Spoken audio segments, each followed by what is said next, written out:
we're here to talk about cat, small dog, and large dog CPR. Usually this happens when you have no breathing, but you still have a heartbeat. Okay, in order to check for a pulse, one of the ways you can do it is check by the femoral artery in the back side of the cat, which is just inside the thigh of the cat on the rear. I don't know if you can see my fingers there or not. That's one way to check for a heartbeat. The other one is putting your hand right over the heart and feel if it's beating.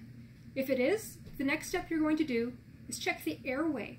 See if it's blocked. You're going to get down, look at the cat, open the cat's mouth if you can, put your hand in front of its face, see if you can feel that breath. If you can't, you're going to put the cat into what they call a lateral recumbency. You're going to use one hand, make a V, put it right over the heart, and start making compressions. While you're doing this, there's another nurse that is intubating and connecting an ambu bag, which is going to breathe for the animal. And that's one squish of the ambu bag every 10 seconds.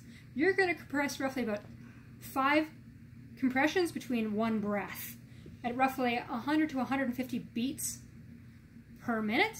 You'll have a third person recording. At the 2-minute mark, you switch out.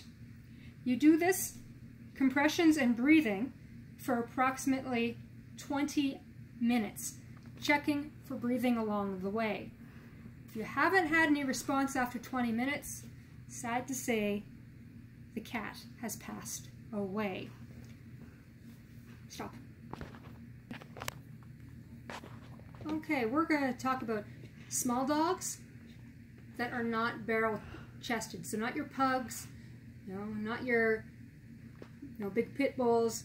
We are talking about like your Chihuahua, small, narrow little dog breeds. When doing CPR on these guys, you're going to want them, once again, lateral recumbency. You're going to want to push approximately half the way through their ribs because you don't want to break any ribs. Okay. Once again, you may have somebody doing the breather for you on the ambu bag with intubation on the dog. When it comes to doing the compressions, you're going to either put your hand over hand and you're going to push. It's not going to be very hard. It's right over the heart, and it's going to be 100 to 120 beats per minute. Monitor again for a 2-minute count, making sure that you observe what's going on. Is the dog breathing? Is it not? Unlike a cat, however, small dogs, we only do CPR on a dog for 10 minutes. If you don't have any response after 10 minutes, sadly the dog has passed. Stop. Thumbs up. Hey, we're dealing with the large dogs here. These are dogs that are over 50 pounds.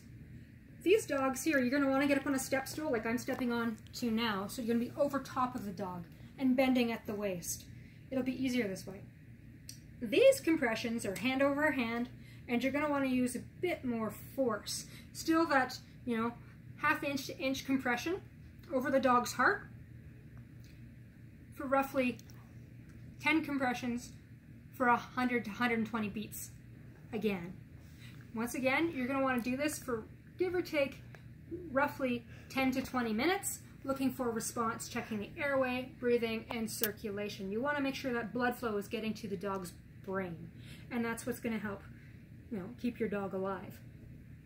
And that's how you get compressions done for a cat, small dog, and large dog.